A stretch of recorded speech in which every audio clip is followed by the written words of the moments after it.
Ayer, declaró Sofía Ramírez blandiendo las llaves como un trofeo. Esta casa ahora es nuestra. Su voz atravesó la sala con esa seguridad que solo tienen quienes creen que ya ganaron. Mi hijo Miguel Mendoza estaba a su lado, cinta métrica en mano, midiendo el espacio donde colocarían sus nuevos muebles. Muebles para mi casa, la que compré con el sudor de mi frente en 1987, cuando vendí el negocio familiar de mis padres y comencé una nueva vida en Guadalajara, ciudad que apenas conocía, pero él no sabía eso, o fingía ignorarlo. Sofía caminaba por la sala como si estuviera probándose zapatos nuevos en una tienda elegante. Tocaba las paredes, las cortinas, apartaba los portarretratos con la punta de los dedos, como si el polvo de mi vida le molestara. Aquí vamos a poner el sofá gris que vi en Liverpool, decía. Y allá, una lámpara de pie moderna. Todo esto tiene que cambiar, Miguel. Parece de los años 80. Me miró de reojo con esa sonrisa delgada que usaba cuando quería herirme sin levantar la voz. Don Roberto, podría empezar a empacar sus cosas. El lunes viene la mudanza. Le vamos a conseguir un departamentito. No se preocupe, algo más adecuado para su edad. Miguel no dijo nada, simplemente midió, asintió, evitó mi mirada. Mi hijo, el niño que cargué en brazos subiendo estas mismas escaleras cuando tenía fiebre, el que lloró en mi hombro cuando murió su madre, ahora sostenía una cinta métrica y medía el espacio donde yo ya no tenía lugar.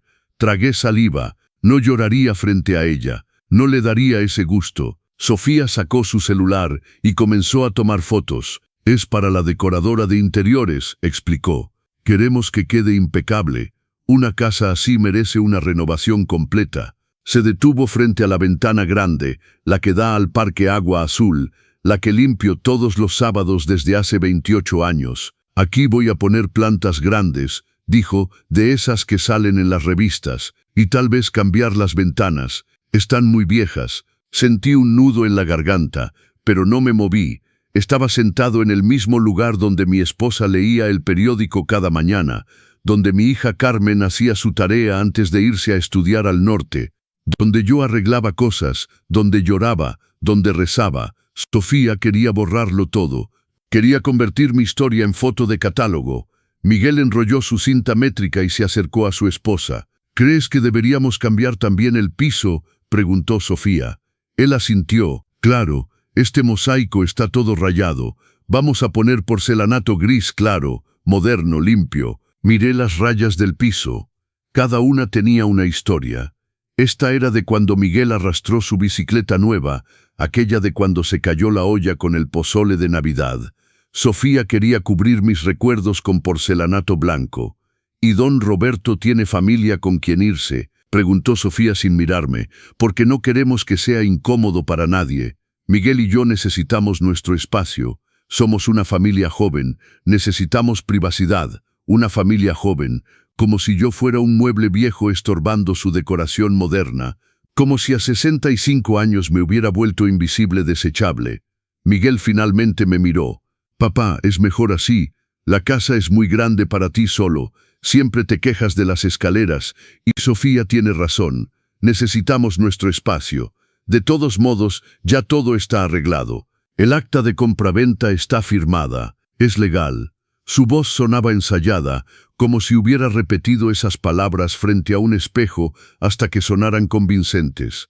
Pero yo conocía a mi hijo. Conocía esa forma de parpadear cuando mentía. Ese temblor casi invisible en la mandíbula. Sofía volvió a caminar por la sala, marcando con cinta adhesiva los lugares donde irían los muebles. Hablaba sola, o tal vez le hablaba a Miguel. No lo sé. Dejé de escucharla. Mis ojos se fijaron en el estante donde guardaba las fotos. Mi boda, el primer día de escuela de Miguel, Carmen en su graduación, mi esposa y yo frente al negocio el día que lo vendimos. Todas esas fotos terminarían en una caja, en algún cuartito que Sofía considerara apropiado para mí. Fue entonces cuando sonó el timbre, un sonido largo, insistente. Sofía frunció el ceño. ¿Quién será ahora?, murmuró impaciente. Miguel fue hacia la puerta. Yo no me moví, simplemente esperé. Algo en mí, algo pequeño pero firme, me decía que ese timbre no era casualidad, que algo estaba por cambiar. No sabía qué, pero lo sentía como cuando el aire se vuelve pesado antes de una tormenta. Miguel abrió la puerta y vio a don Pedro Vargas, el administrador del edificio, alto con su portafolio de cuero bajo el brazo, con esa seriedad que siempre lo ha caracterizado. «Buenas tardes», dijo con voz firme. «Busco a la señora Sofía Ramírez». Sofía se acercó, todavía con el celular en la mano, con esa sonrisa que usaba para impresionar. «Sí, soy yo. ¿Hay algún problema con el edificio?» Don Pedro entró sin sonreír, sacó una carpeta de su maletín y la puso sobre la mesa de centro. Esa mesa que había barnizado 3 veces en 28 años. «Precisamente esa es la razón de mi visita», dijo. «El acta de compraventa que ustedes tienen es fraudulenta». El silencio fue inmediato, ensordecedor, como si alguien hubiera cortado el sonido del mundo. La cinta métrica de Miguel cayó al suelo con un ruido seco. Sofía se quedó paralizada. Don Pedro me miró. En sus ojos vi algo que no esperaba: respeto.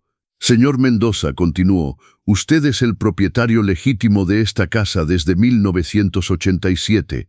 Tengo aquí todos los documentos que lo prueban: escritura original notariada, recibos de predial, facturas de servicios a su nombre, todo». Sofía palideció. «Es imposible», murmuró. «Yo pagué, firmé, tengo los papeles».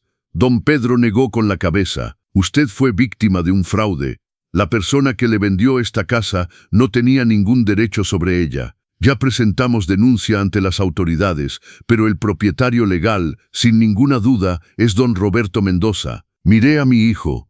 Sus ojos estaban llenos de algo que no podía descifrar: miedo, culpa, confusión.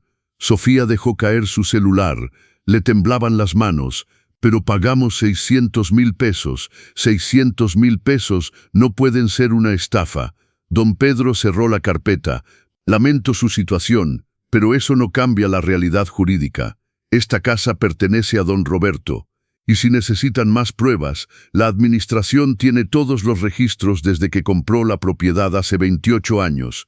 Me quedé sentado, inmóvil, mirando las llaves que Sofía todavía sostenía en su mano temblorosa, llaves que no abrían nada que le perteneciera, llaves falsas como su sonrisa, como sus promesas, como ese mundo que había construido en mi sala en menos de una hora. Sofía dejó caer las llaves sobre la mesa.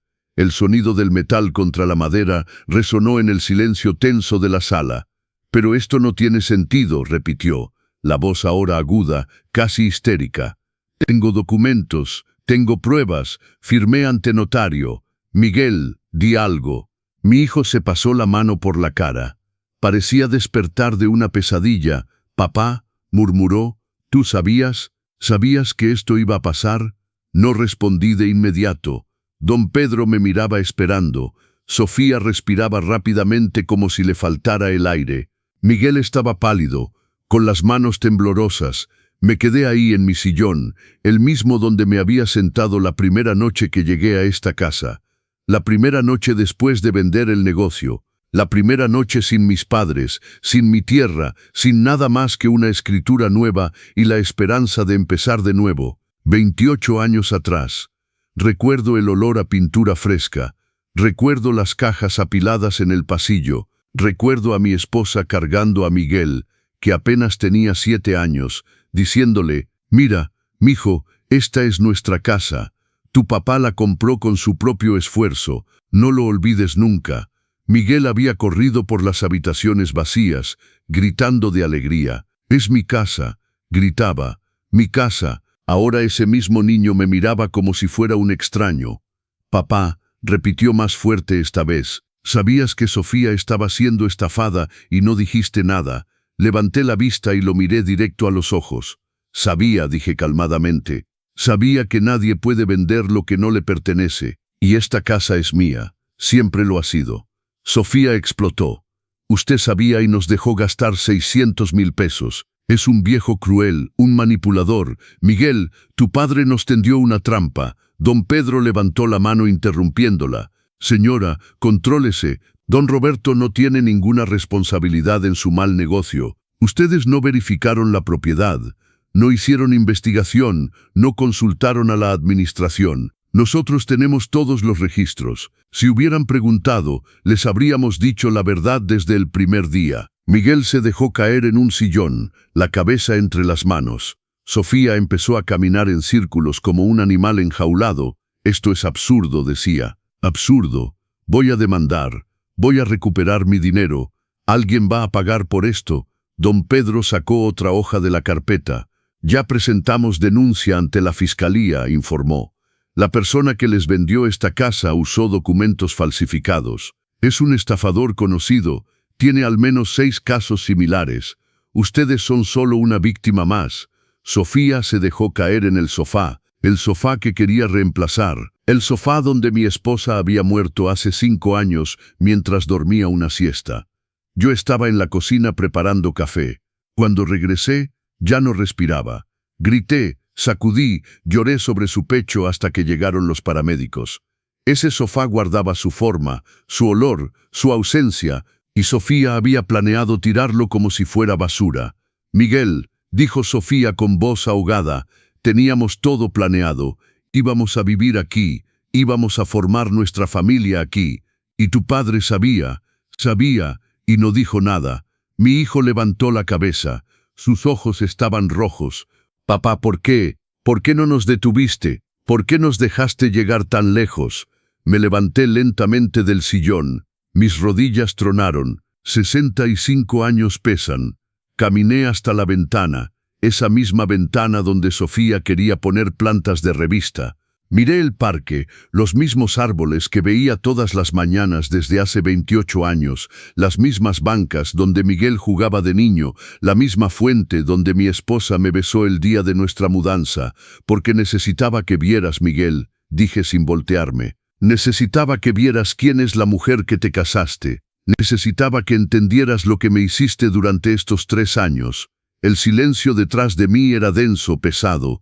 Me di vuelta y los miré a ambos. 3 años, repetí, 3 años desde su boda, 3 años en los que me convertí en el sirviente de mi propia casa, el estorbo, el viejo que molesta. Sofía abrió la boca para hablar, pero levanté la mano. No, ahora habla el dueño de esta casa, el que pagó cada ladrillo, el que limpió cada rincón, el que lloró en cada habitación. Don Pedro dio un paso atrás, dándome espacio. Miguel me miraba con los ojos muy abiertos, como si no me reconociera. Recuerdo el día que trajiste a Sofía para presentármela. Continué. Llegó con un vestido verde, tacones altos, perfume caro. Me dio la mano como si tocara algo sucio. Recuerdo que preguntó por qué todavía vivía aquí, por qué no me había mudado a un asilo. Te reíste, Miguel. Dijiste que era broma, pero vi sus ojos y supe. Papá, eso no es justo, comenzó Miguel. Lo que no es justo, grité, es que me pidieras cocinar para sus cenas mientras Sofía presumía haberlo preparado todo ella. Lo que no es justo es que me pidieras irme a dormir temprano cuando venían sus amigos porque mi presencia los incomodaba. Lo que no es justo es que olvidaras mi cumpleaños 3 años seguidos, pero celebraras el de ella con mariachi y pastel de 3 pisos. Miguel palideció. Sofía miraba el suelo. Don Pedro ajustaba los documentos, incómodo. Sentí mi corazón latir en mis oídos. 28 años de silencio estaban rompiéndose.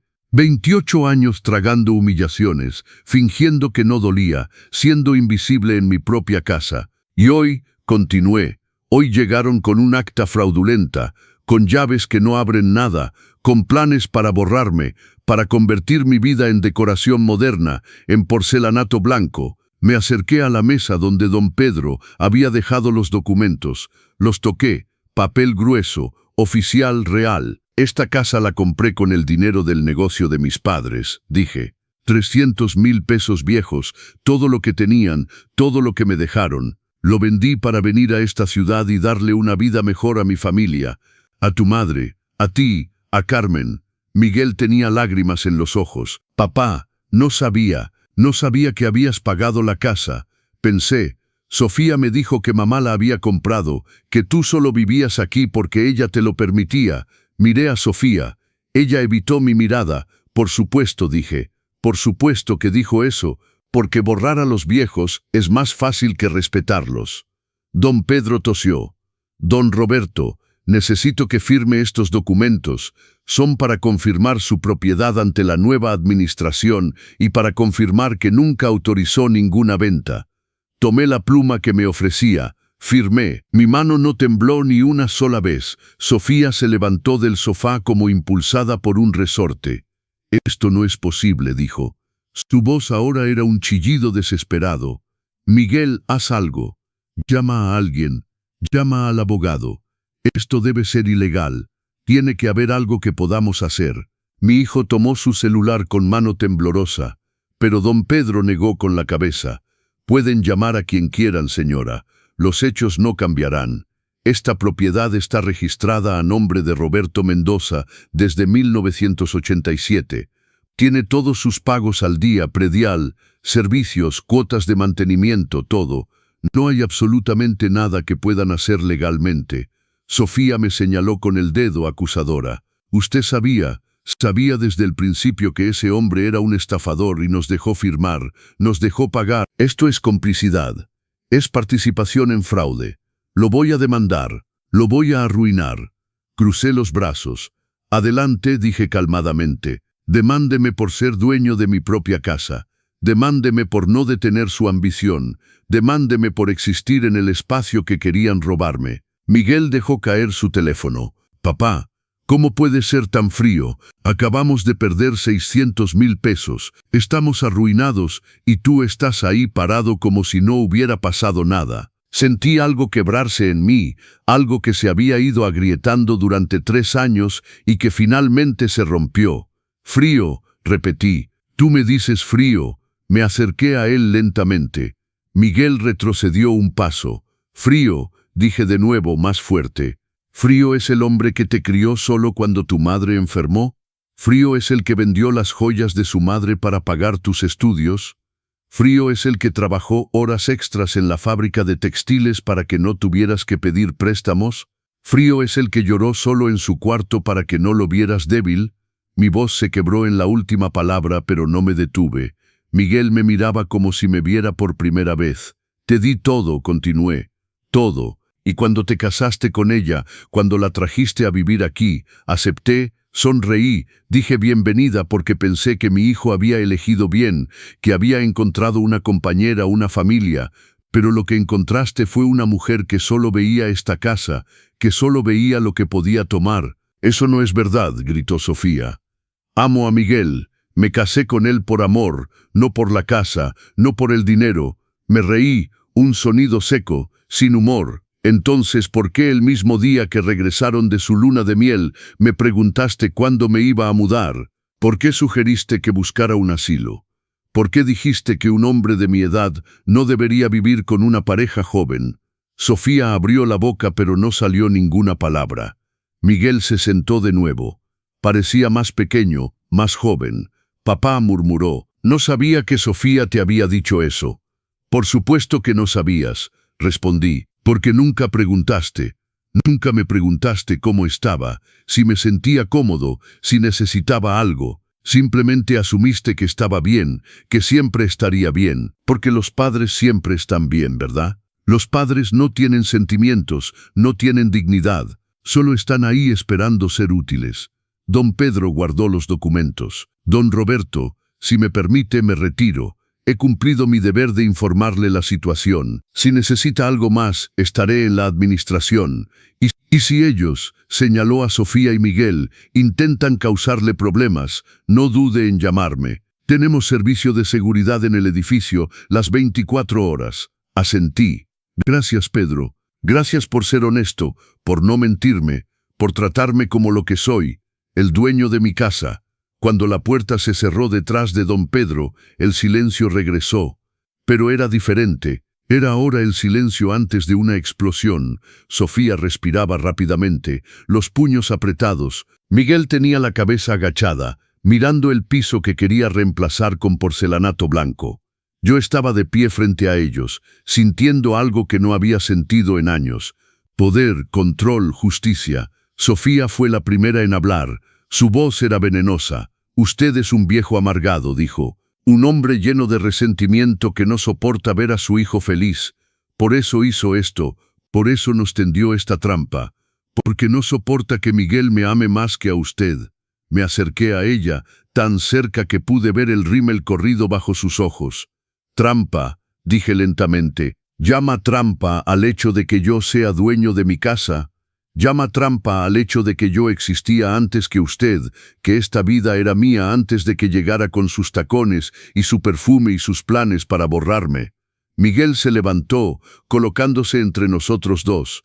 Papá, por favor. Sofía, cálmate. Esto se salió de control. Tenemos que pensar con claridad. Tenemos que encontrar al hombre que nos engañó. Tenemos que recuperar nuestro dinero. Me reí de nuevo. Recuperar su dinero. Ese es tu único problema ahora, ¿verdad? No que humillaste a tu padre, no que intentaste robarle su casa, solo que perdiste dinero. Esta no es su casa, gritó Sofía. Es solo una casa, solo paredes y ventanas, pero nosotros somos su familia, su hijo, su sangre. Y usted eligió las paredes, eligió los ladrillos, eligió el orgullo. Sentí las lágrimas quemarme los ojos, pero no las dejé salir. Yo todavía no he elegido nada, dije. Fueron ustedes quienes eligieron cuando decidieron que estorbaba, cuando planearon expulsarme, cuando midieron mi sala para sus muebles, cuando hablaron de mí como si no estuviera presente, como si no importara. Miguel se pasó las manos por el cabello. Papá, perdóname.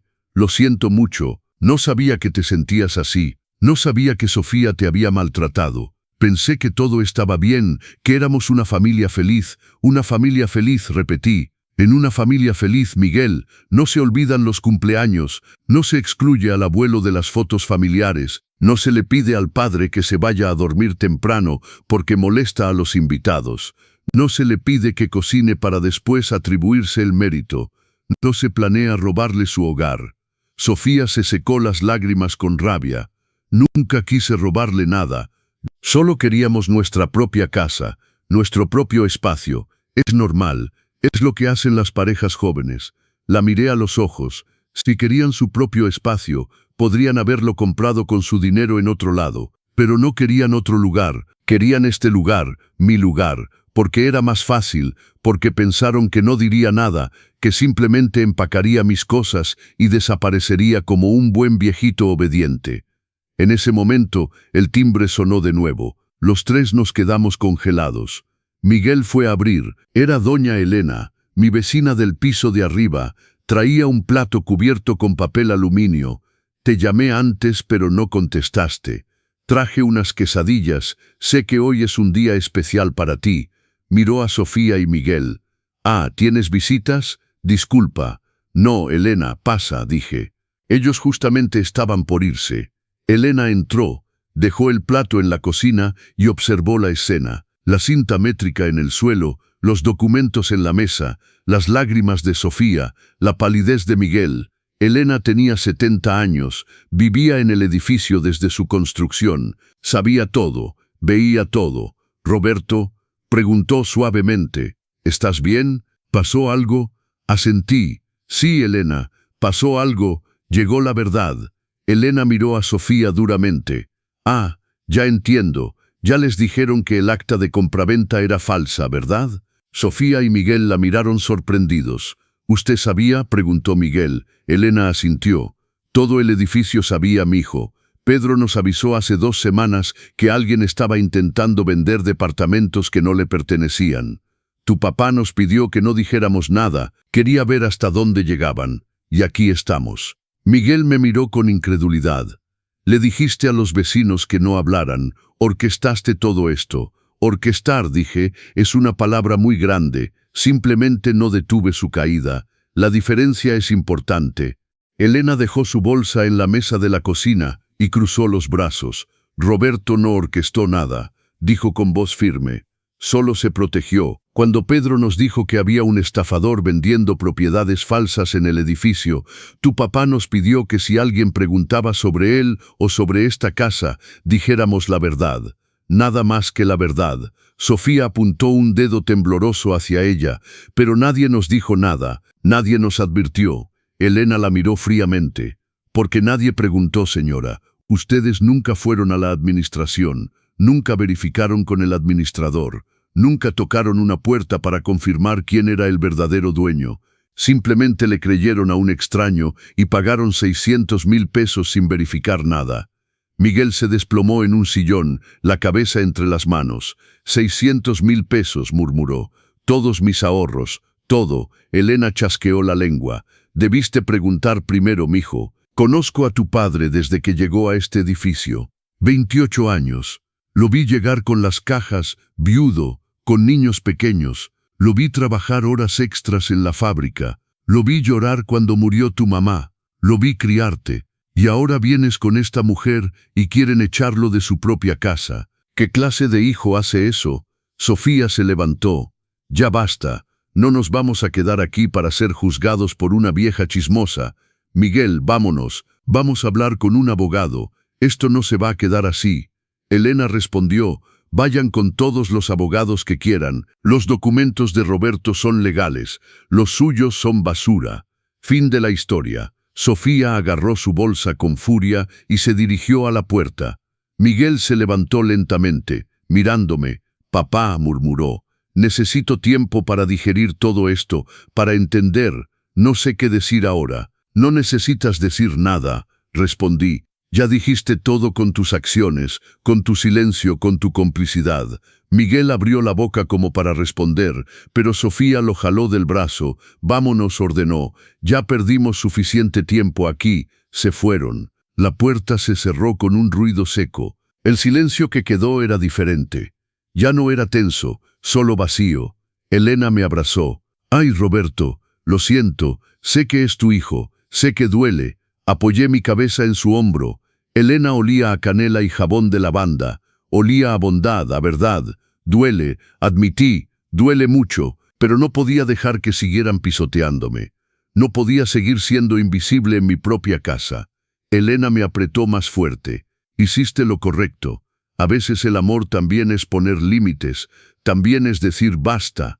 Nos sentamos en el sofá. Elena sirvió café de mi cafetera, la que había comprado en 1998. 2 tazas, sin azúcar para mí, con 2 cucharadas para ella. 28 años de vecindad te enseñan esas cosas.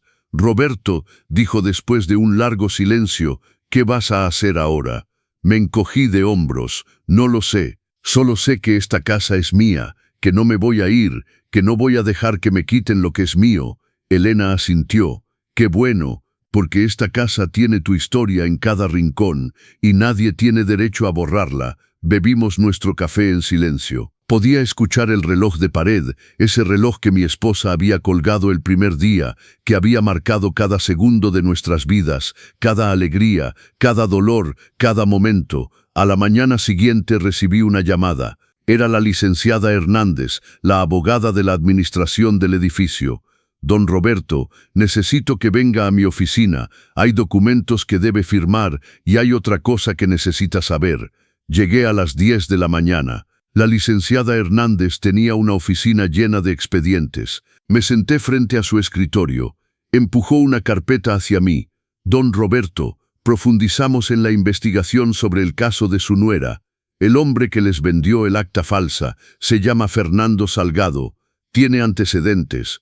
Ya estafó al menos 15 familias en los últimos 2 años, siempre con el mismo método. Falsifica escrituras de propiedades ocupadas por personas mayores. Les dice a los compradores ingenuos que los dueños originales se están mudando o ya fallecieron. Sentí un escalofrío. Entonces Sofía no es la única víctima. La licenciada negó con la cabeza. No, pero su caso es diferente porque usted está aquí, está vivo, tiene todos sus documentos en regla. En otros casos, algunas propiedades sí pertenecían a personas fallecidas y las familias no tenían papeles claros. Hubo litigios largos, desalojos. Fue terrible. Abrí la carpeta. Había fotos de Fernando Salgado, un hombre de unos 40 años, bien vestido, sonrisa amable, el tipo de persona en quien confiarías. La licenciada continuó. La policía ya tiene orden de aprehensión, pero él huyó, probablemente al extranjero. El dinero que pagó su nuera, los 600,000 pesos, probablemente ya no existe. Se transfirió a cuentas en el extranjero. Se perdió. Cerré la carpeta. Entonces Sofía lo perdió todo. La licenciada asintió. Me temo que sí. Legalmente usted no tiene ninguna responsabilidad, no estaba obligado a advertirles, no participó en el fraude. Su única falta, si se le puede llamar falta, es no haber impedido algo que no era su responsabilidad impedir.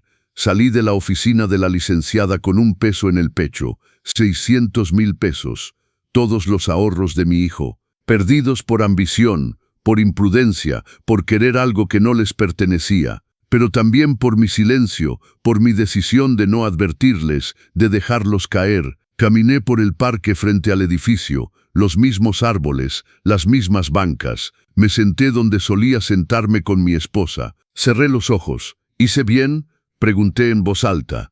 Una parte de mí decía que sí. Otra parte murmuraba dudas. Esa tarde, preparando la cena, encontré algo. Estaba guardando platos cuando vi una caja en el fondo del armario. Una caja de madera que no había abierto en años. La tomé con cuidado. Adentro había cartas, cartas de mi esposa.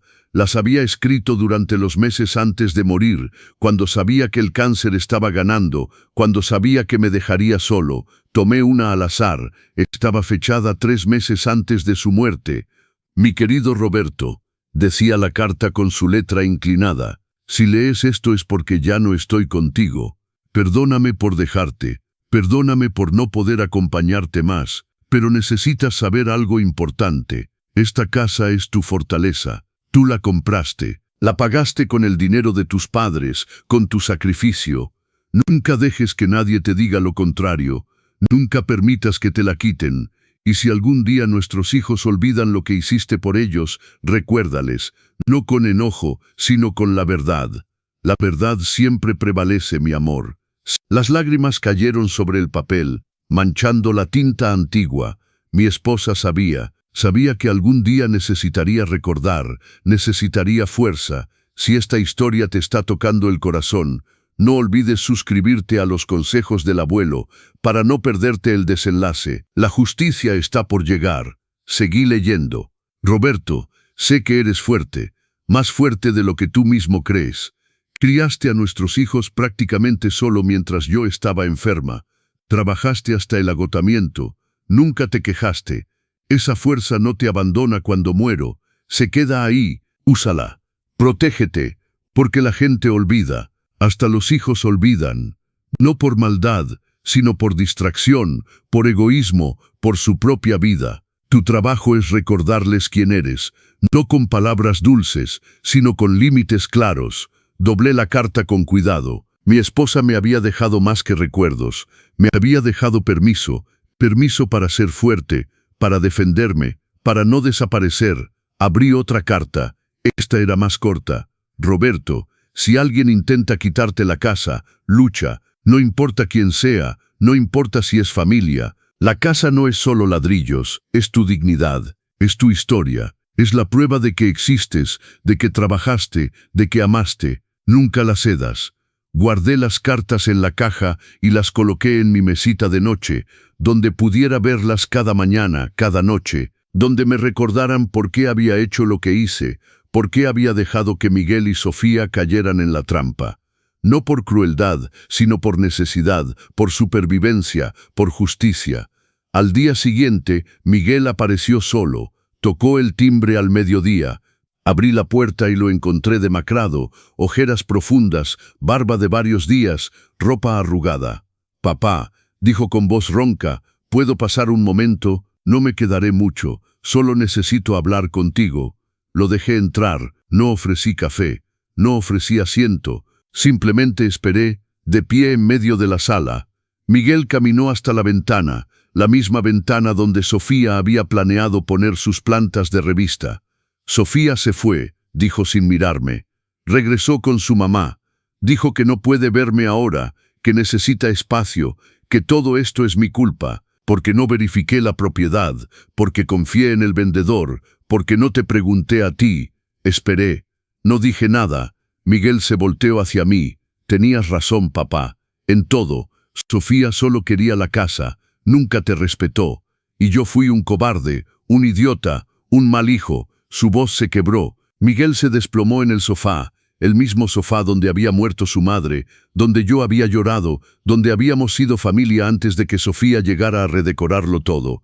Lo perdí todo, papá, murmuró. Todo. 600.000 pesos, mis ahorros, mi matrimonio, tu respeto, todo. Me quedé de pie, los brazos cruzados. No perdiste mi respeto, Miguel. Lo regalaste. Hay una diferencia. Levantó los ojos. Estaban rojos, hinchados. Tenía la mirada de un niño perdido, del niño que había sido, del niño que crié solo después de que su madre enfermara. Papá, no sé cómo pasó, dijo. No sé en qué momento dejé de verte, de escucharte. Sofía tenía una forma de hablar, de convencerme. Decía que eras anticuado, que no entendías cómo funcionan las relaciones modernas, que los suegros debían dejar espacio a las parejas jóvenes. Y le creí. Dios mío, le creí todo. Me senté frente a él, pero mantuve mi distancia. Relaciones modernas, repetí. Así llaman ahora a la falta de respeto, al olvido de dónde vienes y quién te crió. Miguel se pasó las manos por la cara. Recuerdo, papá, recuerdo todo. Cómo trabajabas horas extras en la fábrica, cómo llegabas tan cansado que apenas podías caminar, pero igual preparabas la cena. Cómo vendiste las joyas de mamá para pagar mis estudios. Cómo lloraste cuando me gradué. Recuerdo todo. Pero Sofía tenía una forma de hacer que todo eso pareciera insignificante, como si fuera tu obligación, como si no hubiera razón para agradecerte por hacer lo que los padres hacen. Lo que los padres hacen, dije lentamente, los padres no tienen obligación de sacrificarlo todo, Miguel. Fue mi decisión, mi amor, mi elección, pero el amor debe ser recíproco, debe haber respeto, y tú dejaste que me tratara como a un sirviente, como un estorbo, como algo que debía eliminarse. Miguel asintió, la cabeza agachada. Lo sé y me odio por eso. Cada vez que Sofía hablaba mal de ti, sabía que estaba mal, pero no decía nada porque quería paz, porque quería que mi matrimonio funcionara, porque fui un cobarde. Hubo un largo silencio. Podía escuchar el tráfico en la calle, el ladrido lejano de un perro, el tic-tac del reloj que la madre de Miguel había colgado hace tantos años. Miguel, dije finalmente, ¿cuándo fue la última vez que me preguntaste cómo estaba? No por cortesía, de verdad. ¿Cuándo fue la última vez que te sentaste conmigo y simplemente hablamos como solíamos hacerlo antes? Me miró con los ojos llenos de lágrimas. No lo sé, papá, no lo recuerdo, y eso me mata. Me levanté, tocando el estante donde estaban las fotos familiares, la foto de mi boda, la de Miguel bebé, la de Carmen en su graduación, la de todos juntos antes de que el cáncer llegara, antes de que la muerte nos visitara, antes de que Sofía existiera en nuestras vidas. Esta casa tiene memoria, Miguel, dije. Cada rincón, cada pared, y yo también tengo memoria. No puedo olvidar cómo me trataron, cómo planearon expulsarme, cómo midieron mi sala para sus muebles, mientras yo estaba sentado ahí invisible. Miguel se levantó y caminó hacia mí. Papá, sé que no merezco tu perdón, sé que lo que hicimos es imperdonable, pero necesito que sepas que nunca quise herirte. Nunca quise hacerte sentir invisible, solo estaba cegado. Era un idiota enamorado que no veía más allá de lo que su esposa decía. Lo detuve con un gesto. El amor no te ciega, Miguel. El amor te hace ver mejor. Lo que tenías no era amor, era obsesión. Era miedo a estar solo. Era debilidad.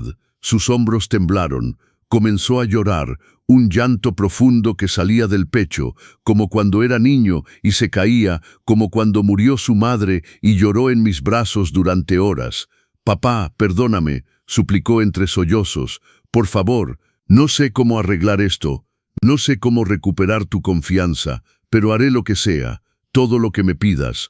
No me des la espalda, no me abandones. Sentí mi propio corazón romperse porque a pesar de mi enojo, a pesar de mi herida, seguía siendo mi hijo, seguía siendo el bebé que cargué, el niño que protegí, el hombre que crié solo. Pero también sabía que el perdón no podía venir fácilmente, que si le perdonaba ahora, sin consecuencias, sin aprendizaje, solo le enseñaría que podía herirme y volver cuando le conviniera. Miguel, dije con voz firme, necesito tiempo, necesito espacio, necesito digerir todo lo que pasó. No puedes venir aquí a llorar y esperar que todo vuelva a ser como antes, porque nunca volverá a ser como antes. Algo se rompió, y las cosas rotas no vuelven a ser iguales, aunque las pegues. Miguel se secó las lágrimas con el dorso de la mano. Entiendo, murmuró. Entiendo. Solo quería que supieras que lo siento, que me arrepiento. Daría lo que fuera por regresar el tiempo y hacer las cosas diferente. Caminó hacia la puerta lentamente, como si cada paso le doliera. Antes de salir, se volteó una última vez. Papá, esta casa está llena de tus recuerdos, de mamá, de nosotros. Sofía tenía razón en una cosa, no es solo una casa, es tu vida, y yo intenté quitártela. No sé si podrás perdonarme algún día por eso. Se fue. La puerta se cerró suavemente. Me quedé de pie en medio de la sala, rodeado de silencio y recuerdos. Caminé hasta mi habitación. Abrí el cajón de la mesita de noche. Tomé la caja con las cartas de mi esposa. Las leí una tras otra.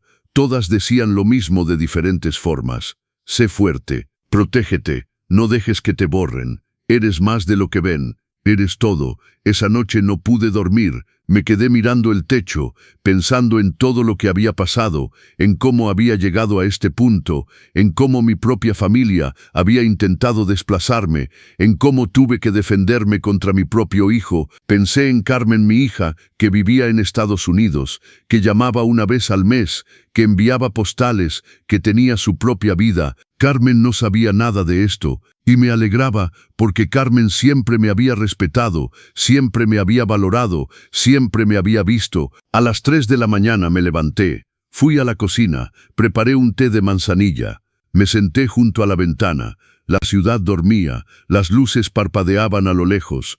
Pensé en todas las noches que había pasado así, solo, despierto, pensando, preocupándome, planeando, sobreviviendo. 65 años, toda una vida, y todavía tenía que luchar por mi lugar en el mundo. Al día siguiente llamé a la licenciada Hernández. Necesito cambiar mi testamento. Le dije, necesito asegurarme de que esta casa esté protegida, que nadie pueda quitármela, que cuando muera vaya a quien yo decida y no a quien presuma que le corresponde. La licenciada me dio cita para esa misma tarde. Nos sentamos en su oficina, sacó formularios, documentos legales. Don Roberto, me preguntó, ¿está seguro de a quién quiere dejar la propiedad? Asintí, a mi hija Carmen. Y si ella no la quiere, que se venda y el dinero se done a un hogar para adultos mayores víctimas de abuso familiar. La licenciada levantó las cejas. Es una decisión fuerte, dijo. ¿Está seguro? Completamente seguro, respondí. Mi hijo tuvo su oportunidad, tuvo años de oportunidades, y eligió a una mujer que solo veía esta casa como un botín, eligió el silencio antes que mi dignidad. Ahora yo hago mi elección. Firmé los documentos, cada página, cada línea, con mano firme, sin dudas. La licenciada los guardó en un sobrecafé. Está registrado, dijo. Nadie puede cambiar esto sin su autorización. Y si le pasa algo, el testamento se ejecuta automáticamente. Salí de la oficina sintiendo algo extraño, algo que se parecía a la paz pero también a la tristeza, porque protegerme significaba alejarme, significaba levantar muros donde antes había puertas, significaba aceptar que mi familia no era lo que creí, que el amor no era incondicional, que hasta los hijos podían olvidar, podían traicionar, podían herir. 3 semanas pasaron. Miguel llamaba cada 2 días, no contestaba, dejaba que las llamadas fueran al buzón, escuchaba esos mensajes después. Papá, por favor, papá, necesito hablar contigo, papá, te extraño, papá, perdóname. Su voz cada vez más quebrada, más desesperada, pero yo no estaba listo, todavía no. Doña Elena me visitaba todas las tardes, traía comida, traía compañía, traía normalidad. Roberto, me decía, sé que duele, pero hiciste lo correcto. Los hijos deben aprender que los padres también tienen límites, que también pueden decir basta. Un día, tomando café, me hizo una pregunta que nadie más se había atrevido a hacer. ¿Tú crees que Miguel realmente cambió o solo tiene miedo porque lo perdió todo? Pensé largo rato. No lo sé, Elena, admití finalmente. No sé si este arrepentimiento es real o solo es miedo. Miedo a estar solo, miedo a enfrentar sus errores. Elena asintió. El tiempo te lo dirá. Los actos hablan más que las palabras. Si realmente cambió, lo verás. Si no, también lo verás. Y entonces sabrás qué hacer. Bebí mi café lentamente. Sabía que tenía razón, que el tiempo era el único juez verdadero. 2 meses después de todo lo que había pasado, algo cambió en mí. No fue repentino, fue gradual, como el amanecer que llega despacio sin anunciarse. Me desperté una mañana y supe que no podía seguir viviendo en la amargura, que defender mi casa había sido necesario, pero que quedarme prisionero del dolor no lo era. Mi esposa siempre decía que la vida era demasiado corta para desperdiciarla en rencor. Y tenía razón. Me senté en la mesa de la cocina con un cuaderno viejo. Empecé a escribir. No sabía bien qué, simplemente dejé que las palabras fluyeran. Escribí sobre la casa, sobre lo que significaba para mí, sobre por qué había luchado tanto por ella. Y al escribir, algo se aclaró en mi mente. Esta casa no era solo paredes y recuerdos, era un símbolo. Un símbolo de que hombres como yo existen, trabajan, compran, construyen y merecen respeto. Llamé a Elena esa misma tarde. Necesito tu ayuda, le dije. Quiero hacer algo con esta casa, algo que importe. Elena llegó en 10 minutos, con su propio cuaderno y ojos brillantes. Cuéntame, dijo sentándose frente a mí. Respiré profundo. Quiero transformar una parte de esta casa en un espacio comunitario para hombres mayores, para los que han sido desplazados por su familia, los que han sido olvidados, los que necesitan un lugar donde recordar que todavía importan. Elena se quedó callada un largo momento, luego sonrió, una sonrisa grande, genuina. Es hermoso, es exactamente lo que este mundo necesita, y te voy a ayudar. Comenzamos a planear esa misma tarde. Decidimos usar la habitación de Carmen, que estaba vacía desde hace años. La transformaríamos en un espacio de reunión con sillones cómodos, libros, té y café. Un lugar donde los hombres pudieran venir a platicar, a desahogarse, a hacer amistades. Hablé con don Pedro Vargas, el administrador. Le expliqué mi idea. No solo la apoyó, sino que ofreció la ayuda de la administración. Don Roberto dijo, esto es exactamente lo que nuestra comunidad necesita. Hay tantos hombres en este edificio que viven solos, que han sido desplazados por su propia familia. Usted les está dando voz, les está dando dignidad. Obtuvimos los permisos. Don Pedro habló con el Consejo de Administración. Todos aprobaron. Elena corrió la voz y yo comencé a transformar la habitación. Pinté las paredes de azul cielo, un color cálido, acogedor. Compré cortinas nuevas color crema. Puse estantes con libros donados por los vecinos. Instalamos una mesa redonda con 6 sillas. Preparé un rincón de té con diferentes sabores. Jamaica, manzanilla, té de limón, canela. En la pared colgué un letrero que había fabricado yo mismo con madera reciclada. Decía simplemente, aquí importas. La primera reunión fue un sábado por la tarde. No sabía si vendría alguien. Elena trajo galletas. Don Pedro ayudó a acomodar las sillas. Preparé el té y esperé. A las 3 en punto tocaron la puerta. Era Carlos, un hombre de 72 años, que vivía en el 4º piso. Lo había visto en el elevador, pero nunca habíamos platicado mucho. ¿Puedo pasar?, preguntó tímidamente. Vi el anuncio en el lobby. Por supuesto, Carlos, dije con una sonrisa. Bienvenido. Carlos entró lentamente, mirando todo con ojos húmedos. Este lugar es hermoso, murmuró. Hace años que no me sentía bienvenido en ningún lado. Se sentó y empezó a hablar. Contó que su hijo y su nuera lo habían desalojado de su casa hace 3 años, que lo habían puesto en un departamento pequeño y oscuro, que lo visitaban una vez al mes por obligación, que se sentía invisible, desechable.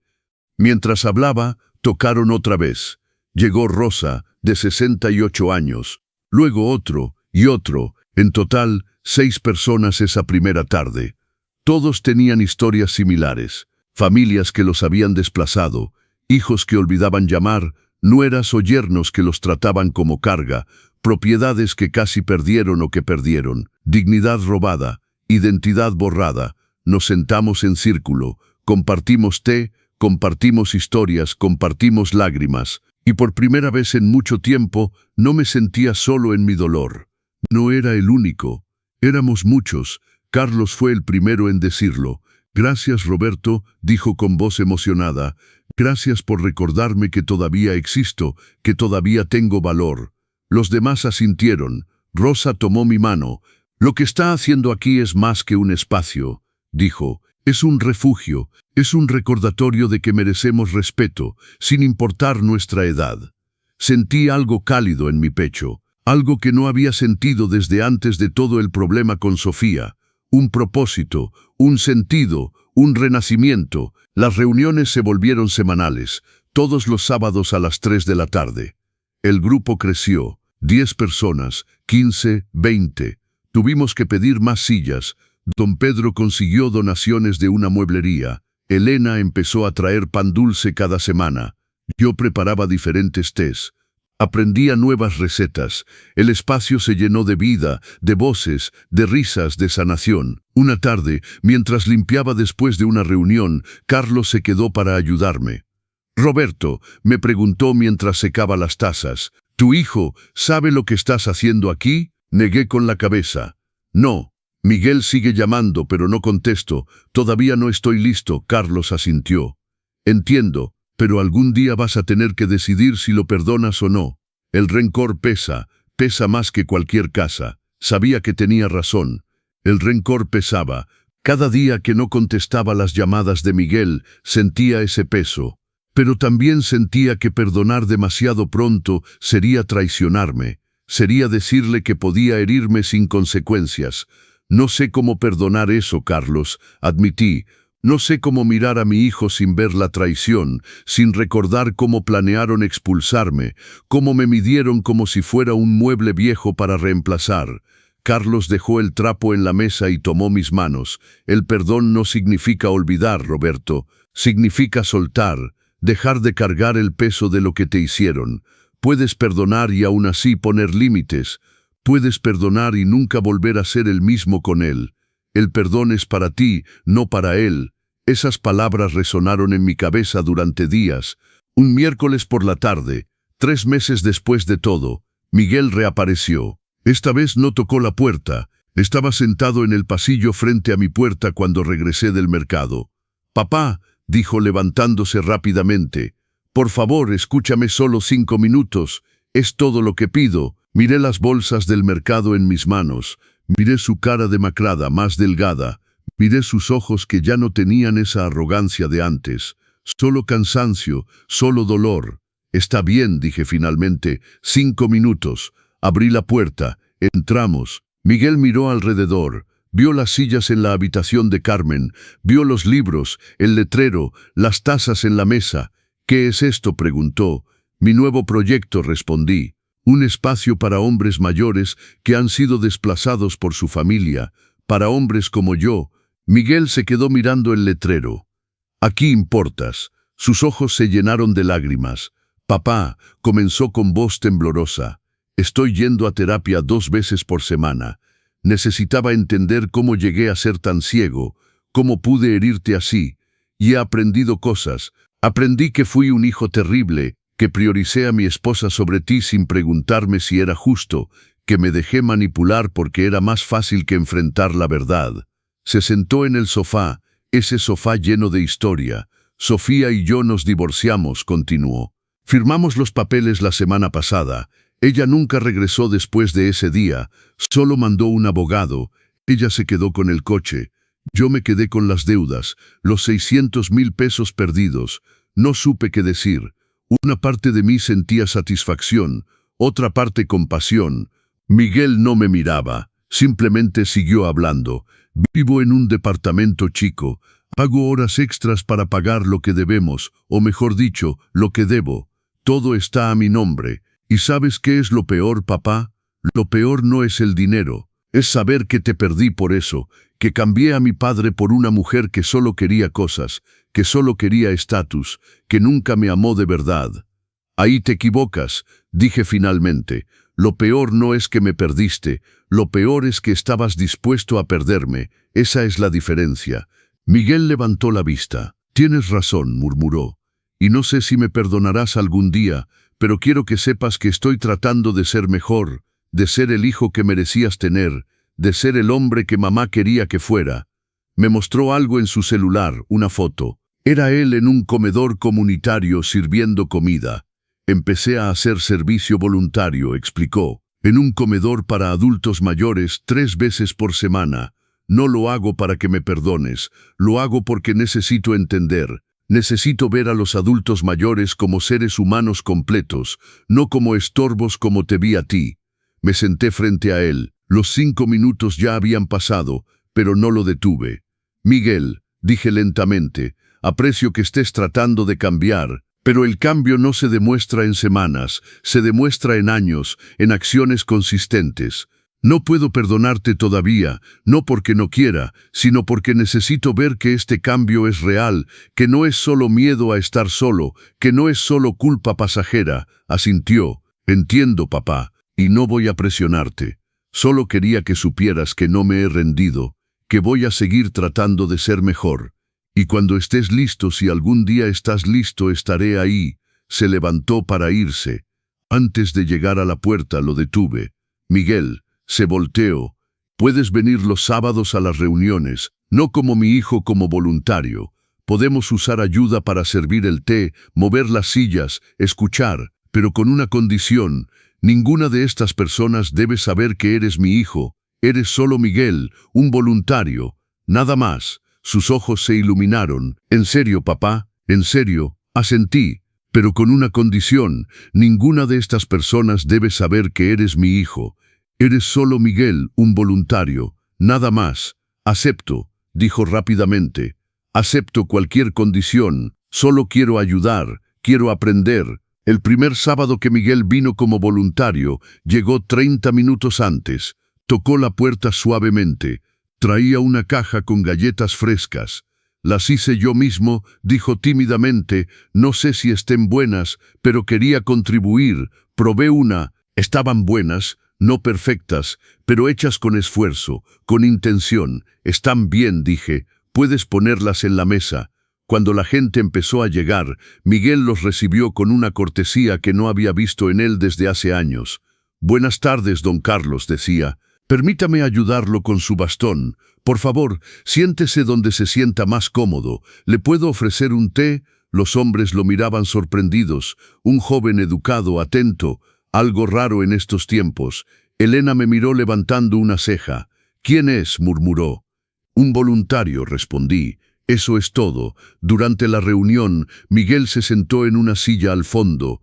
No habló, solo escuchó. Escuchó a Rosa contar cómo su hija la había puesto en un asilo sin consultarla. Escuchó a Carlos hablar de cómo su hijo había vendido sus herramientas sin permiso. Escuchó a otro hombre, Antonio, contar cómo su familia había olvidado su cumpleaños por 3er año consecutivo. Vi los ojos de Miguel llenarse de lágrimas. Vi cómo apretaba los puños, cómo respiraba profundo para no llorar. Al final de la reunión, ayudó a lavar las tazas, a guardar las sillas, a barrer el piso. Trabajó en silencio, con la cabeza agachada. Cuando todos se fueron, se quedó de pie en medio del cuarto. Papá, dijo con voz ahogada, yo hice eso. Fui ese hijo, el que olvida, el que desplaza, el que trata a su padre como si fuera invisible. Asentí. Sí, Miguel, lo fuiste, pero ahora lo sabes, y saber es el primer paso para cambiar. Las semanas pasaron. Miguel venía todos los sábados sin falta. Lloviera o tronara. Llegaba temprano. Se iba tarde. La gente empezó a apreciarlo.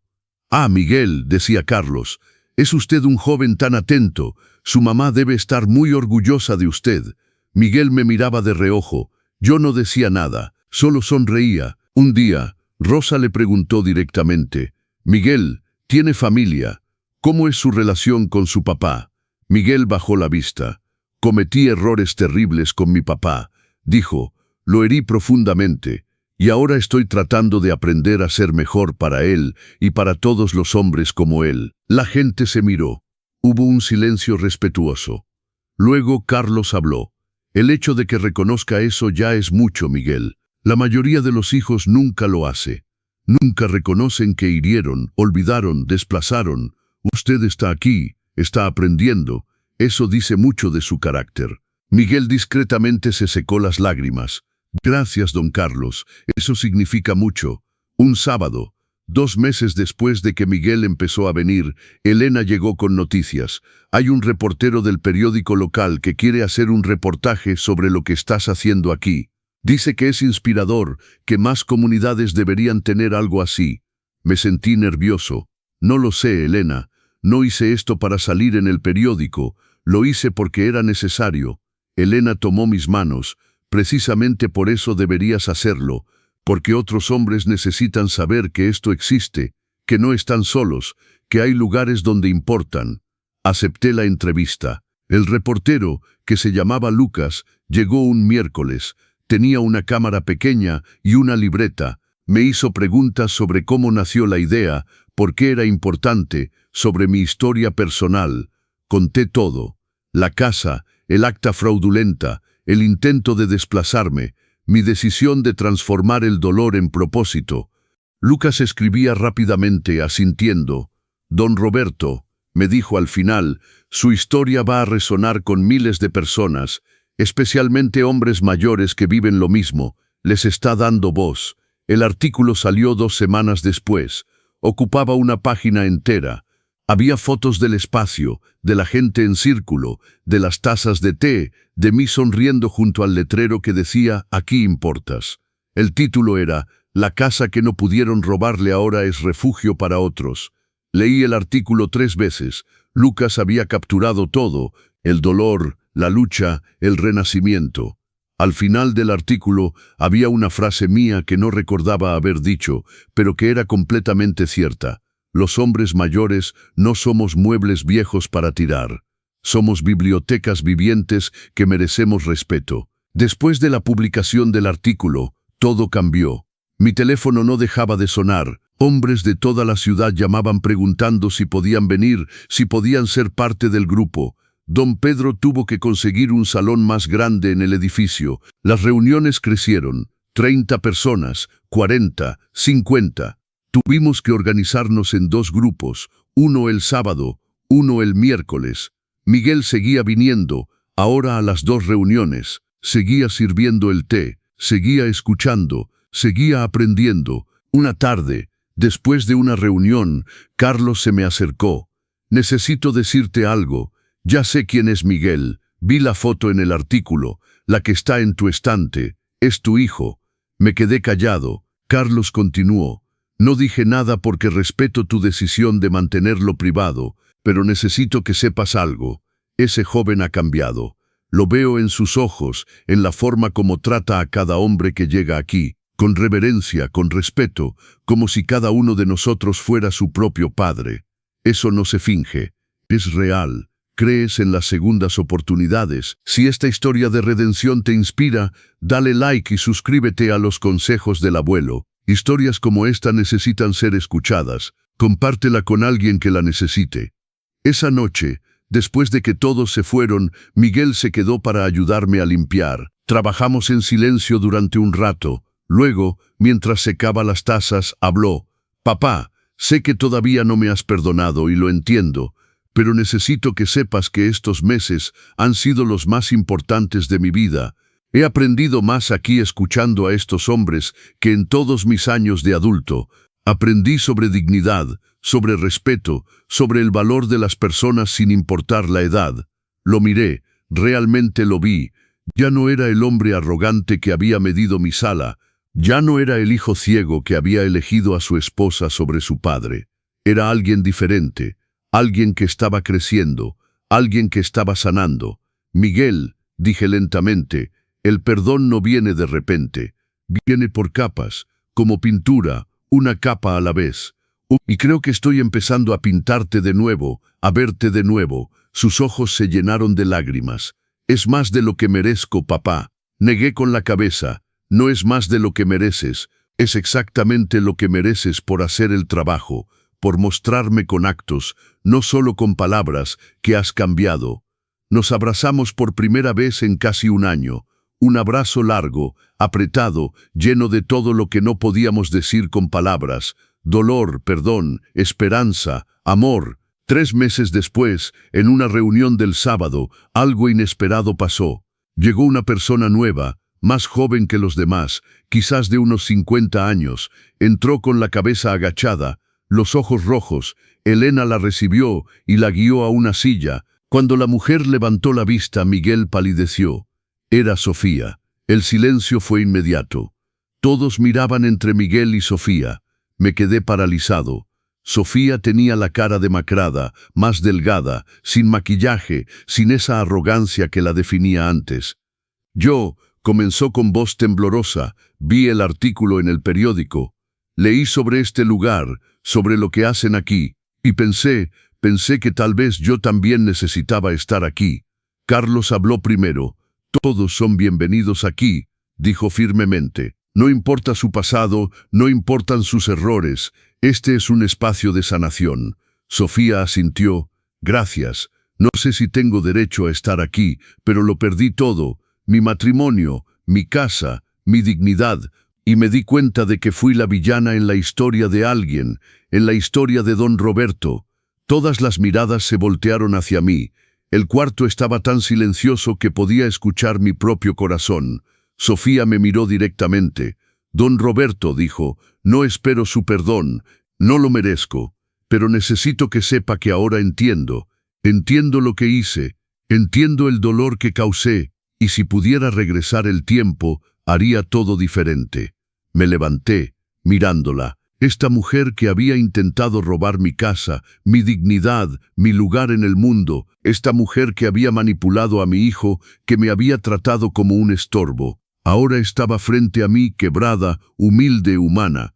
Sofía se sentó en la única silla libre al otro lado del círculo. Miguel no se movió de su lugar junto a la ventana. Los demás esperaban mi reacción, mi palabra, mi decisión, porque este era mi espacio, mi refugio. Y ahora la mujer que había intentado destruirme pedía entrar. Respiré profundo. Miré a Carlos. Asintió casi imperceptiblemente, como dándome permiso para sentir lo que necesitaba sentir.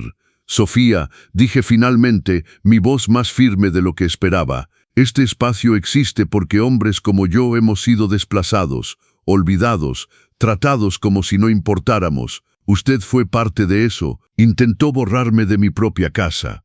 Sofía bajó la cabeza. Lo sé, murmuró, lo sé y me avergüenzo. Cada día. Levanté la mano. No he terminado. Levantó la vista, los ojos llenos de lágrimas. Pero también sé, continué, que el dolor transforma a las personas, que perderlo todo te enseña lo que realmente importa. Y si está aquí, si realmente vino a sanar y no a manipular, entonces debe entender algo. No hay lugar aquí para el ego, no hay lugar para la falsedad. Solo hay verdad, dolor honesto y trabajo real para ser mejor. Sofía asintió. Entiendo, acepto esas condiciones. Solo necesito un lugar donde aprender, donde entender qué me convirtió en la persona que fui. Rosa tomó la palabra. Todos hemos sido villanos en algún momento de nuestras vidas, dijo mirando a Sofía. Todos hemos herido a alguien. La diferencia está en reconocerlo, en trabajar para cambiar. Si viene con humildad, es bienvenida. Sofía se secó las lágrimas. Gracias por darme esta oportunidad. Miguel se quedó inmóvil. Podía ver la tensión en sus hombros, la forma como apretaba la mandíbula.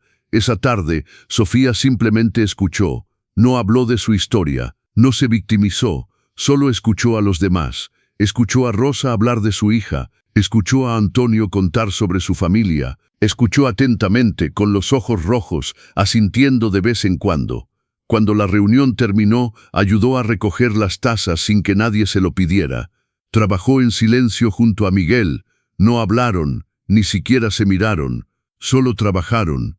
Antes de irse, Sofía se me acercó. Don Roberto, ¿puedo regresar la próxima semana? La miré a los ojos, buscando falsedad, buscando manipulación, pero solo vi cansancio, solo vi a una mujer quebrada, tratando de encontrar un camino de regreso a la humanidad.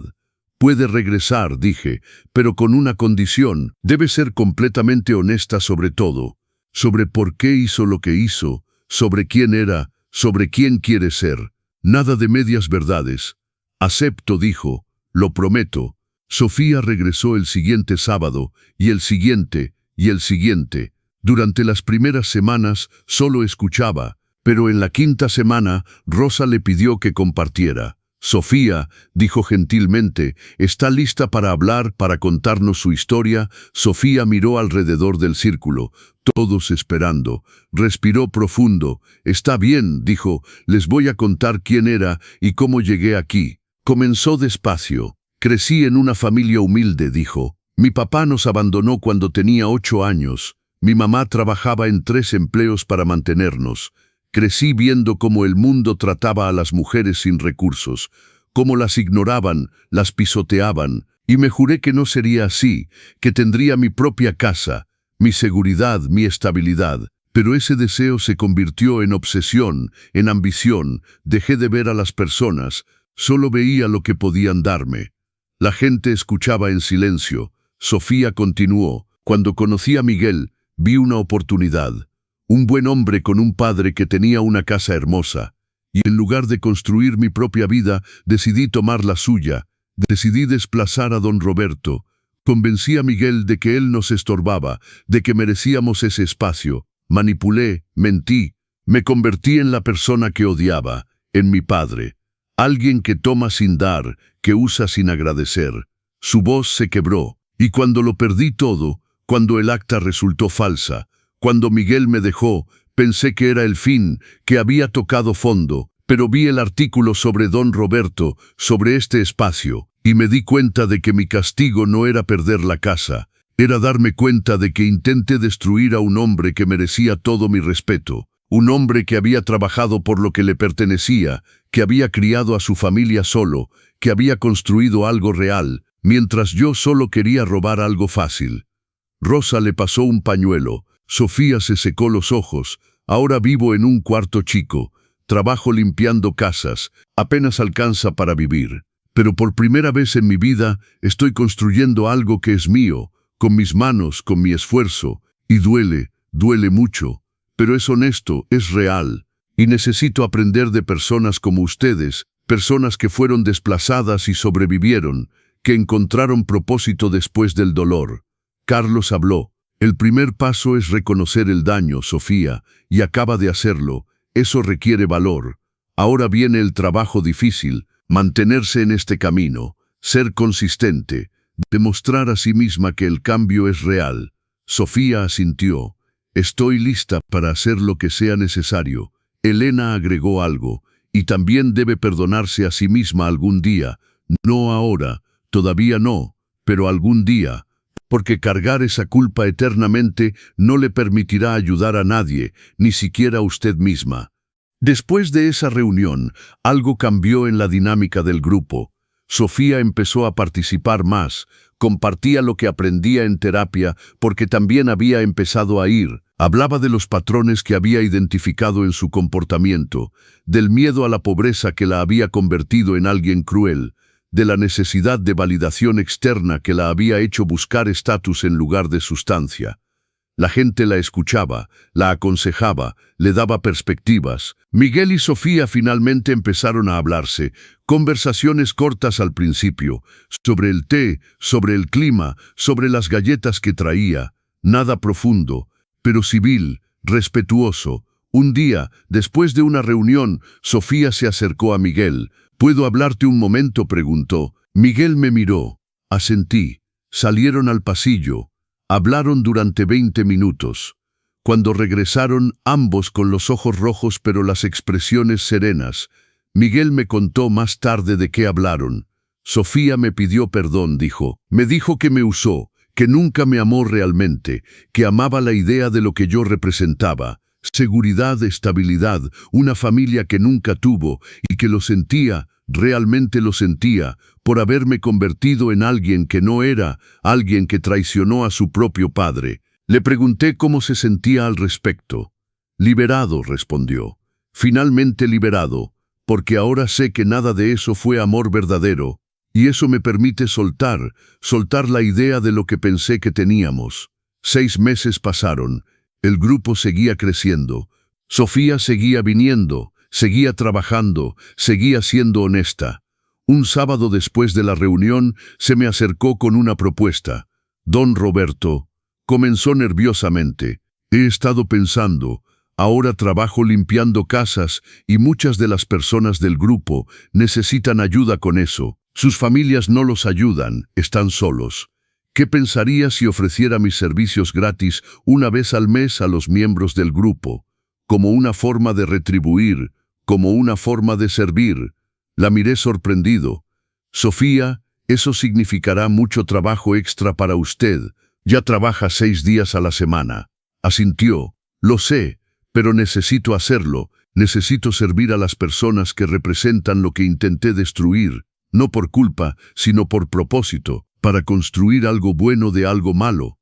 Acepté, y así comenzó. Sofía empezó a limpiar los departamentos de los adultos mayores del grupo, uno cada sábado después de las reuniones. Lo hacía gratis, con dedicación, con respeto. La gente al principio era escéptica, pero con el tiempo vieron que era genuino, que no había motivos ocultos. Solo servicio, solo redención. Carlos fue el primero en decirlo en voz alta.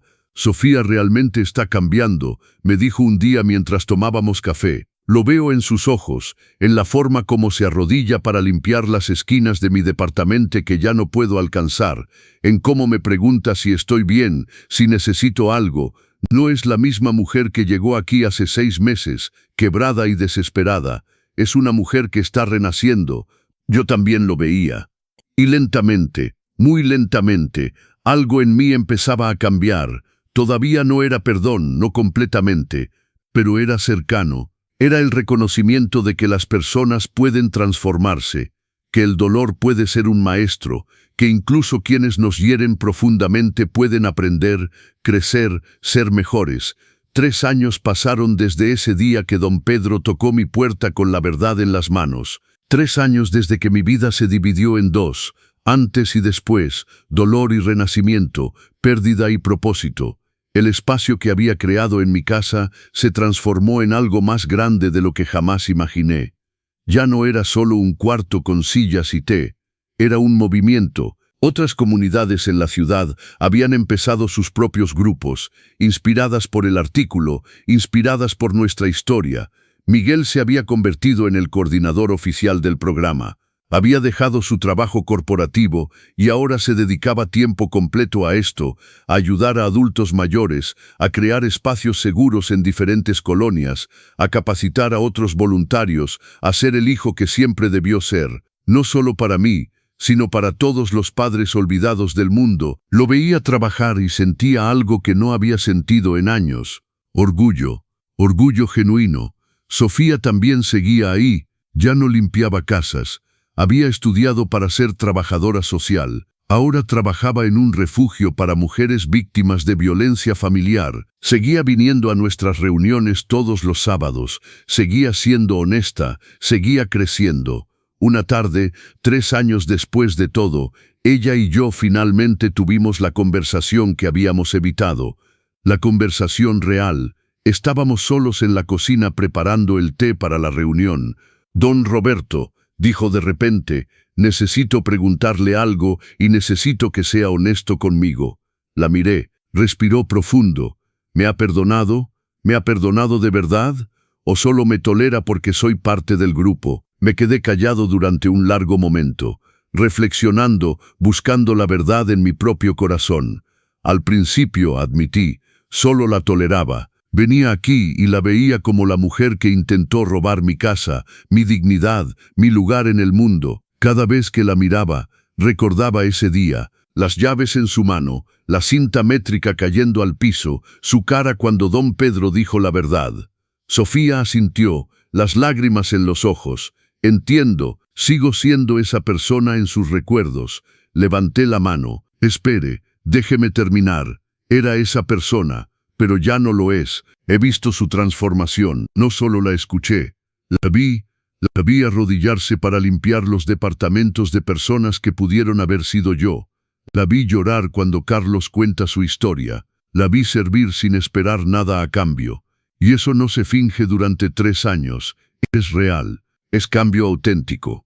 Sofía se cubrió la cara con las manos. No merezco su perdón, sollozó.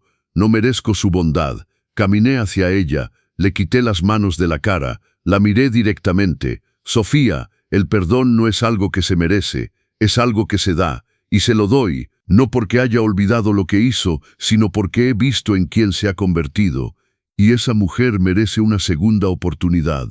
Nos abrazamos, un abrazo largo, lleno de años de dolor transformado en sanación. Esa tarde, durante la reunión, algo especial pasó. Carlos anunció que se iba a mudar con su hijo. Pero no por obligación. Su hijo había venido a una de nuestras reuniones meses atrás. Había escuchado, había aprendido, había pedido perdón. Ahora quería que su padre viviera con él, no como una carga, sino como el patriarca respetado que siempre debió ser. Todos aplaudimos. Carlos lloraba de alegría. Roberto, me dijo, esto no habría pasado sin ti. Sin este espacio, mi hijo nunca habría entendido el daño que había causado. Rosa también tenía noticias. Su hija había empezado terapia después de que Rosa compartiera el artículo del periódico. Habían empezado a reconstruir su relación lentamente, con honestidad, con límites claros, pero con amor, una historia tras otra, familias que sanaban, adultos mayores que recuperaban su dignidad. Todo porque un día decidí no desaparecer. Decidí luchar, transformar mi dolor en algo útil. Al final de la reunión, Miguel tomó la palabra. Quiero compartir algo, dijo. Hace 3 años, yo era el peor tipo de hijo. El tipo que olvida, que desplaza, que prioriza todo menos a quien lo crió. Mi papá pudo cerrarme la puerta para siempre, pudo borrarme de su vida como yo intenté borrarlo a él. Pero no lo hizo. Me dio la oportunidad de aprender, de crecer, de ser mejor. Y quiero que todos sepan que si tienen hijos que los hirieron, hay esperanza. Si esos hijos están dispuestos a hacer el trabajo, a ser humildes, a servir, hay esperanza. La gente lo escuchaba atentamente. Algunos lloraban. Miguel continuó. Pero también quiero decirles que no tienen obligación de perdonar. No tienen obligación de dar segundas oportunidades. El perdón es un regalo, no una obligación. Y si deciden no perdonar, también está bien. Porque ya dieron suficiente, ya sacrificaron suficiente. Ahora es su turno de vivir en paz, con o sin las personas que los hirieron. Esa noche, después de que todos se fueran, me senté junto a la ventana, la misma ventana donde Sofía había planeado poner sus plantas de revista, la misma ventana desde donde había mirado el parque durante 28 años. La ciudad brillaba bajo las luces de la noche. Todo estaba tranquilo. Pensé en mi esposa, en sus cartas, en sus palabras. Esta casa es tu fortaleza. Tenía razón, siempre tuvo razón. Tomé una de sus cartas, la última que había escrito, la que nunca había podido leer completa porque era demasiado dolorosa. La abrí con mano temblorosa. Mi querido Roberto, decía, cuando leas esto, ya me habré ido y enfrentarás el mundo solo, pero quiero que sepas algo. Eres el hombre más fuerte que he conocido, más fuerte que cualquier tormenta, más fuerte que cualquier pérdida. Y si algún día alguien intenta disminuirte, recuerda esto, no eres pequeño, eres inmenso, eres una biblioteca de sabiduría, una montaña de fuerza, un océano de amor. Nunca dejes que nadie te reduzca, nunca. Las lágrimas corrieron por mi cara, seguí leyendo. Y si logras transformar tu dolor en algo hermoso, si logras tomar lo que te hiere y convertirlo en algo que sana a otras personas, entonces habrás entendido el secreto de la vida. El legado no es un monumento, es el camino que dejas a otros para que sigan, para que otros encuentren su propia fuerza, su propio propósito, su propia voz. Doblé la carta con cuidado, la guardé cerca de mi corazón. Mi esposa había visto mi futuro antes de que yo lo viera. Había sabido que encontraría el camino, que transformaría el dolor, que dejaría un mapa. Me levanté y caminé por mi casa, la que había comprado con el dinero de mis padres, la que había defendido con mi verdad, la que había transformado en refugio. Cada rincón tenía una historia, pero ya no era solo una historia de dolor, era una historia de renacimiento. Pasé por la habitación que ahora era nuestro espacio de reunión. Vi las sillas vacías esperando el próximo sábado. Vi el letrero que había hecho yo mismo. Aquí importas. Esas 2 palabras habían cambiado tantas vidas, incluyendo la mía. porque al crear un espacio donde otras personas importaban, me había recordado que yo también importaba, que mi vida tenía valor, que mi historia merecía ser contada, que mi existencia no era negociable. Salí al balcón. El aire fresco de la noche acarició mi cara. Miré las mismas estrellas que mi esposa y yo mirábamos juntos, las mismas estrellas que habían visto mi dolor, mi lucha, mi victoria. Cerré los ojos y murmuré: lo logré, mi amor.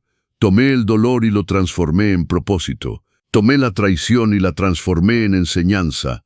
Tomé la casa que querían robarme y la transformé en hogar para cientos de personas. Lo logré. El viento murmuró en respuesta, como si ella me respondiera desde algún lugar lejano.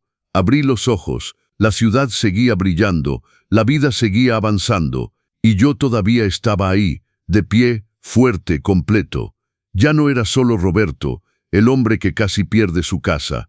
Era Roberto, el hombre que transformó su fortaleza en refugio, el hombre que enseñó que el perdón es poderoso, pero que los límites también lo son, el hombre que probó que los adultos mayores no somos invisibles, somos esenciales.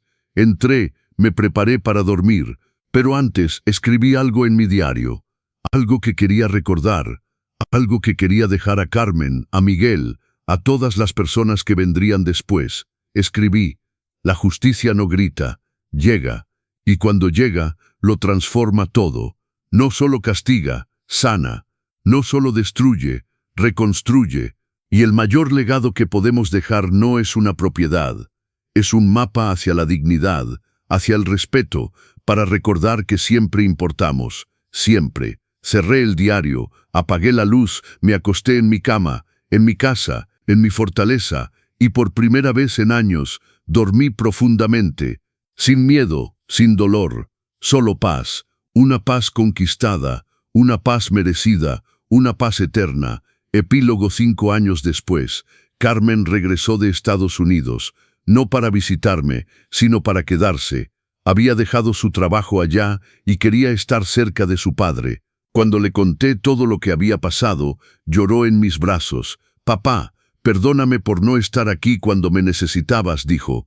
«Estabas construyendo tu vida», respondí. «Eso es lo que los padres queremos, que nuestros hijos vuelen». Carmen se unió al proyecto. Con su experiencia en administración, ayudó a expandir el programa a 20 colonias de Guadalajara. Miguel y ella trabajaban juntos ahora, hermanos de nuevo. Sofía se casó, no con Miguel, sino con Antonio, uno de los hombres del grupo, un viudo de 60 años que había perdido a su esposa y había sido abandonado por sus hijos. Se encontraron en el dolor, sanaron juntos, construyeron algo nuevo juntos. En su boda, Sofía me pidió que la acompañara al altar. «Mi padre me abandonó», dijo, «pero usted me enseñó lo que significa un padre de verdad. Alguien que pone límites, que dice la verdad, pero que también da segundas oportunidades». Lloré ese día, lloré de alegría. Miguel también se volvió a casar con una maestra llamada Patricia que conoció en uno de los comedores comunitarios. Ella lo amaba por quien era, no por lo que tenía, y él la amaba con madurez, con respeto, con todo lo que había aprendido. Me preguntaron si quería vivir con ellos.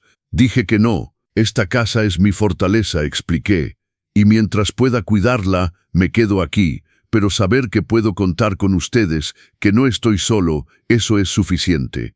El programa creció tanto que el gobierno de Jalisco lo adoptó como modelo estatal. Aquí Importas se convirtió en política pública. Ahora hay más de 100 espacios en todo el estado. Me invitaron a hablar en el Congreso, en universidades, en conferencias internacionales. Yo, un simple hombre de 68 años, hablando de dignidad, de límites, de amor que no se deja pisotear.